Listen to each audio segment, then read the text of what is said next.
দর্শক, গুরুত্বপূর্ণ তথ্য আপনাদের আজকে দিতে চাই। সেটা হচ্ছে আগামী ইলেকশনে কিন্তু আওয়ামী লীগ যদি কোনো রকম ইউটার্ন মারে, আওয়ামী লীগের ভোটাররা আওয়ামী লীগ যদি নির্বাচনে প্রতীক না পায় বা অংশগ্রহণ করার সুযোগ না পায়, সেক্ষেত্রে কি ঘটতে পারে?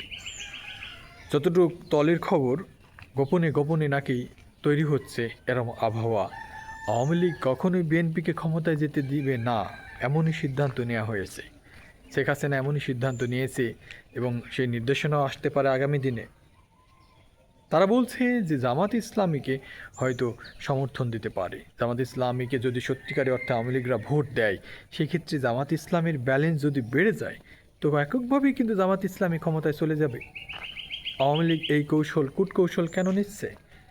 জামাত ইসলামীর সাথে যখন তাদের সবচেয়ে খারাপ সম্পর্ক ছিল, এবং এই জামাত ইসলামীর সাথে শত্রুতা কিন্তু আওয়ামী লীগের বেশি, কিন্তু এমন পরিস্থিতিতে কিভাবে তারা এই কাজ করছে এটাই বোধগম্য নয়। এমনই খবর কিন্তু গুজব রটছে রাজনৈতিক অঙ্গনে। যদি সত্যিকারের অর্থে জামাত ইসলামীকে আওয়ামী লীগ সমর্থন দিয়ে দেয়, সেক্ষেত্রে বিএনপির ক্ষমতায় যাওয়া কঠিন হয়ে যাবে। বিএনপি তখন একদম বিএনপির মাথায় আকাশ ভেঙে পড়বে, এমনই সুযোগ হতে পারে। কিন্তু আর সত্যি কি অর্থে এমন সিদ্ধান্ত নেবে শেখ হাসিনা? শেখ হাসিনার মাথায় এখন শত শত মার্ডারের মামলা, বিভিন্ন মামলা কিন্তু তার মাথায় ঝুলছে। এই মামলার চাপে সে রাজনৈতিকভাবেই হয়তো ফিরতে না পারলেও ষড়যন্ত্র হয়তো তিনি করবেন, করেই যাচ্ছেন, এমনই আলোচনা সমালোচকরা করে থাকে। তবে জামাত ইসলামীকে যদি সত্যিকারের অর্থে ভোটের মাঠে এভাবে এগিয়ে দেয় আওয়ামী লীগ, তখন কি হবে? খারাপ পরিস্থিতি ঘটবে বাংলাদেশের রাজনীতিতে। কি হবে বলা যাবে না, তবে রাজনীতির উত্থান পতনে বাংলাদেশ অন্যরকম এক ইতিহাসও দেখতে পারে। ইসলামী দলগুলো বৈঠক করছে দফায় দফায় এবং আন্দোলনও শুরু করেছে পিআর ইলেকশনের দাবিতে। যদি সত্যিকারই অর্থে ইসলামী দলগুলো একটা জোট করে ফেলে, কি ঘটতে পারে বাংলাদেশে? নতুন ইতিহাসও হতে পারে, এদেশের মানুষ নতুন এক সরকারও দেখতে পারে। জামাত ইসলামীর প্রতি এখন যে মানুষের আস্থা আগের চেয়ে জনপ্রিয়তা অনেকে বলছেন বেড়েছে, এবং অনেকেই বলছেন যে বিএনপিকে তো দেখেছি, আওয়ামী লীগকে দেখেছি, জাতীয় পার্টিকে দেখেছি, নতুন এক শক্তিকে বাংলাদেশ মানুষ দেখতে চায়।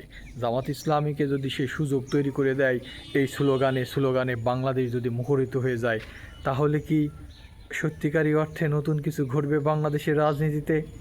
আপনারা কি মনে করছেন কমেন্টে জানাবেন। লাইক, কমেন্ট, শেয়ার করতে ভুলবেন না। চ্যানেলে যারা নতুন এসেছেন সাবস্ক্রাইব করবেন।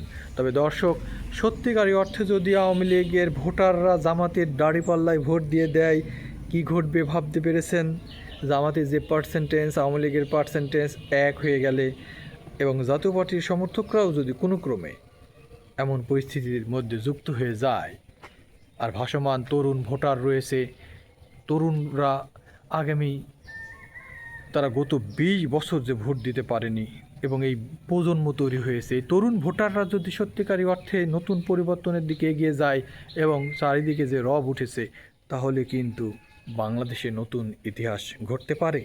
জামাত ইসলামীকে মানুষ যদি একবার ক্ষমতায় বসিয়ে দেয়, জামাত ইসলামী কোনো আমূল পরিবর্তন যদি করে ফেলে, তবে তাদের কাছ থেকে ক্ষমতা নেওয়াও কিন্তু কঠিন হয়ে যাবে দর্শক। কারণ জামাত ইসলামীর ইতিহাসে এর আগে যখন জোট সরকারের ক্ষমতায় ছিল বিএনপির সাথে, তাদের মন্ত্রীরা কিন্তু কোনো দুর্নীতির অভিযোগে অভিযুক্ত হয়নি। এমনকি আওয়ামী লীগ সরকারও কোনো তাদের বিভিন্ন নেতাদের মেরে ফেলেছে, বিভিন্ন মার্ডারের মামলা দেওয়া হয়েছে, ধর্ষণের 71-এর যে রাজাকারের তকমা দেওয়া হয়েছে, তারপরেও কিন্তু কোনো দুর্নীতির অভিযোগ করতে পারেনি জামাতের নেতাদের বিরুদ্ধে। সুতরাং বিএনপি এখানেই ভয় করছে যে কোনো ক্রমে যদি আওয়ামী লীগের ভোটাররা জামাত ইসলামের দিকে ঝুঁকে যায়, সেক্ষেত্রে বিপদ ঘটবে বিএনপির।